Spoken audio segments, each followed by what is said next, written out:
Саламатсыңарбы урматтуу окуучулар.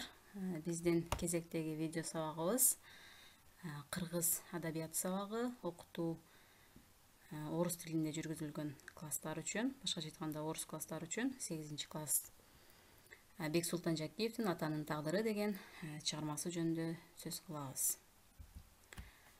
Демек, бул фонду бекеринен тандап алганыбыз жок. Анткени биз буга чейин жалаң гана прозалык, поэзиялык чыгармалар өткөн болсок, бул ирет биз драмалык чыгарма өтөбүз. Алгач автор жөнүндө кыскача маалымат алалы. Силер сүрөттө көрүп турган инсан бул биздин бүгүнкү өтө турган авторубуз. Драматург, прозачы, кинодраматург Бексултан Жакиев 1936 жылы Ысык көлдүн Тоң районунда төрөлгөн. Ал киши Кыргыз мамлекеттик университетинин филология факультетин 1958 жылы, Москвадагы жогорку сценарийлик курсун 1962 жылдары окуп бүтүргөн. Бексултан Жакиев өзүнүн өмүр жолунда кыргыз адабиятына жана искусствосуна чоң бир өзүнүн мунарасын салып кетти десек болот.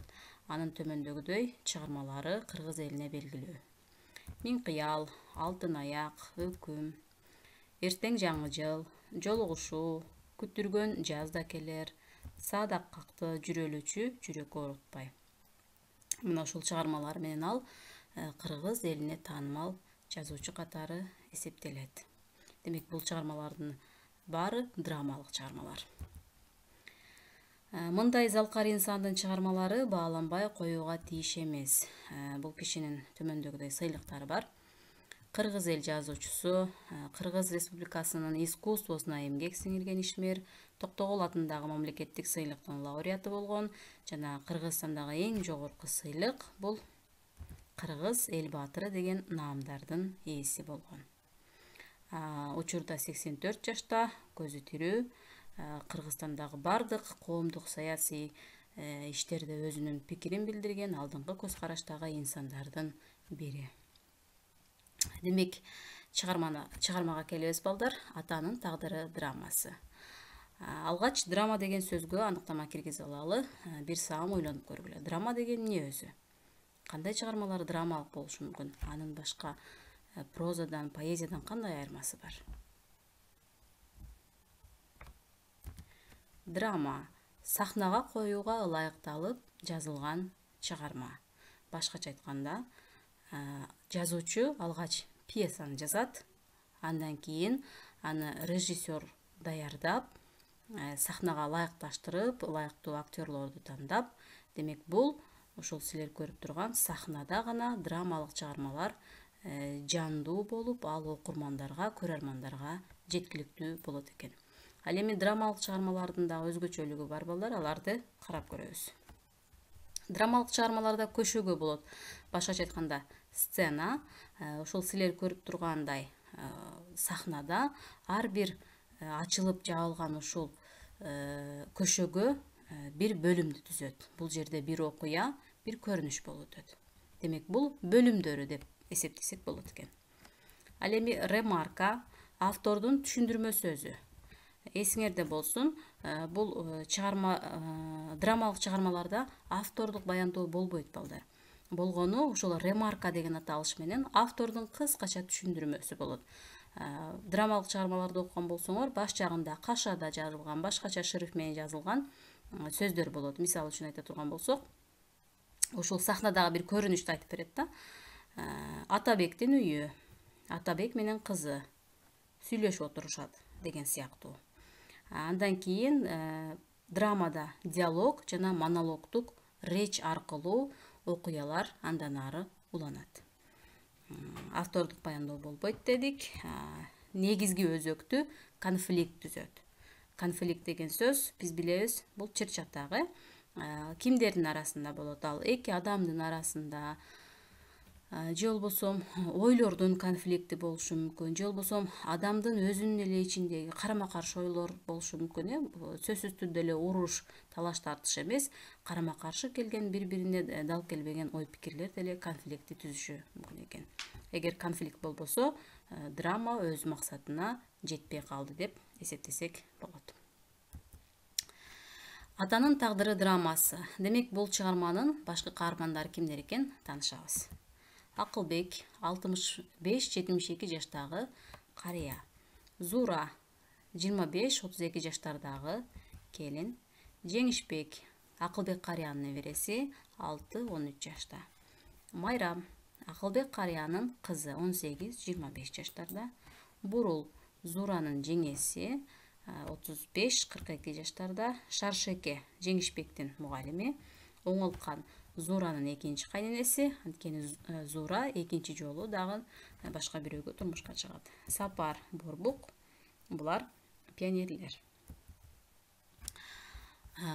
Бул Атанын тагдыры драмасы 1957 жылы жазылган, анын премьерасы сахнада 1960 жылы коюлган.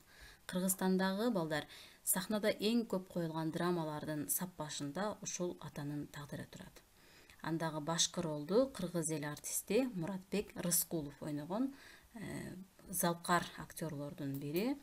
Ал эми Жеңишбектин ролун болсо эки актриса ойногон, ылайыктуу бала табылбагандыктан жаш актрисалар Искра Райымкулова жана анын чоңойгондогу ролун Райма Абдыбачаева ойногон. Бул сүрөттөр Жеңишбектин кичинекей кезиндегиси, ал эми бул болсо чоңойгондогусу. Бул Муратбек Рыскулов, башкача айтканда Акылбек карыя. Бул сүрөттө деле ата менен баланын ортосундагы бири-бирине болгон мээрим сүрөттөлүп турат. Атанын тагдыры. Бизге балдар чыгармадан кыскача үзүндү берилген. 2 бөлүктөн турат. Биз бүгүнкү сабагыбызда анын биринчи бөлүгүнүн сюжетин гана талкуулайбыз. Кийинки бөлүгүндө калган сюжетти, андан кийин чыгарманын идеясы жөнүндө сөз кылабыз. Үзүндүнү мен толук боюнча бердим бул жерге. Силер толук окуп чыгасыңар аны. Мен болсо кыскача баяндап берем сюжетин. Бирок силер толук окуйсуңар. Башкы каарман Акылбек карыя. Анын жалгыз уулу Болотбек согушта көз жумат. Бирок ата анын баласынын каза болгонуна ишенбей күн сайын пристанга бара берет.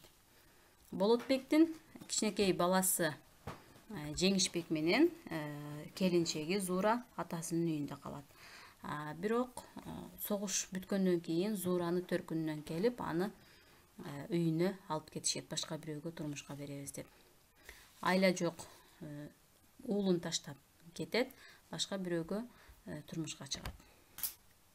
Окуялар мына ушул жерден башталат. Биздин үзүндү боюнча Жеңишбекти Акылбек карыя жалгыздан калган жалгызым деп өтө көзүнө карап, аябай эркелетип чоңойгондугу үчүн бул бала бир топ эле тентек болуп өсөт.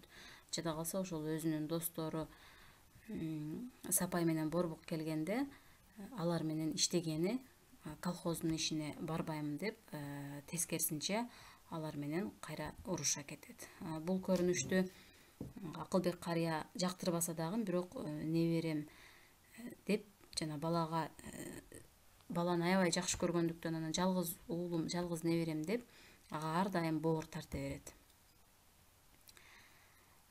Жада калса ошол үйдөгү жумуштарга дагы жардам бербейсиңби дегенде, бала түрдүү шылтоолорду таап, бул жерим ооруп атат, тигинтип атам, мынтип атам деп ага чоң атасына жардам бербеген, ушундай жалкоо, тентек, эрке болуп чоңоет.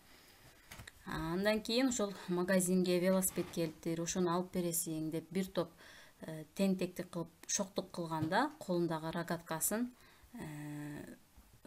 атасы тартып алат дагы. Ушуну ойногондон көрө, деп мени беймаза кыла бергенден көрө, барып колхозго барып иштебейсиңби, Шаршеке агайың келип кетти дегенде, атасы менен баланын неберенин ортосунда экөөсү чатакташа кетет дагы. Атасы Акылбек карыя аябай ачуусу келип, сен мага 5 баланын ордуна бала болуп берсең деп жаакка бир чаап жибергенде, бала таарынган бойдон сен карап тур эле мени урдуң деп таарынган боюнча чыгып кетет. Бизге бөлүнгөн кыскача сюжет ушул балдар. Бирок силер дагы бир жолу кайталаймын, толук сюжетти окуп чыккыла. Сөздүк жумуштар менен иштейбиз. 6 жыл чамасы. Демек 6 жылга жакын. 6 жылдай дегени күнгөй. Күн жакшы тийип турган, күн аябай мыкты тийип турган тарап. Энтеңдөө чарчап, кыйналып басып келүү, муштуу колду түйүп алып урушуу, уят болуу, айыбы ачылып калуу, сергек деген сөз. Ар дайым бир ишти жасаарда же бир нерсени аткараарда сергек, орусча айтканда бодрый болуу. Бул адамдын эттүү тарамышы, элдешүү, бул жарашуу, достошуу, от жагуу үчүн даярдалган жыгачтар, кечке дейри, бул кеч киргенге чейин, албарстай, аябай курч, таарыйлы, бул жыгачтарды аралайлы. Жанагы Акылбек карыя Жеңишбекти, Жекинтайды ушу албарстай курч ара менен жыгачтарды таарыйлы, аралайлы дегенде жок, мен барбаймын деп барбай койгон жеринде колдонулган сөздөр. Тапшырма алабыз балдар. Демек, биринчи, атасы болушчаактын баласы урушчаак, энеси болушчаактын кызы ыйлаак. Ушул макалды драма менен байланыштырып чечмелеп бересиңер. Тырмакчанын ичинде турган макал балдар. Ушул макал менен азыр биз сюжетти карадык. Чыгарманын кандай ортосунда байланыш болушу мүмкүн? Ошону чечмелеп бересиңер. Андан кийин драманын үзүндүсүн окуп чыгып, өз сөзүңөр менен кыскача баяндап айтып бересиңер. Андан кийин согуш бүт дүйнөнү талкалайт деген темада кыскача өз оюңарды жазасыңар. Демек, бүгүнкү сабакта силер 3 тапшырманы аткарасыңар. 3 тапшырманы аткарып, мага WhatsApp аркылуу тапшырмалардын жообун жөнөтөсүңөр. Экинчи жана биринчи тапшырманы голосовой сообщение, SMS кат менен жөнөтсөңөр болот. Ал эми үчүнчүсүн болсо жазма тапшырманы сүрөткө тартып жөнөтсөңөр болот. Башка лицейлердин окуучулары силер өзүңөрдүн мугалимиңер менен байланышып, өзүңөрдүн мамлекеттик тилден берген мугалимиңерге жөнөтөсүңөр. Көңүл бурганыңыздар үчүн чоң рахмат.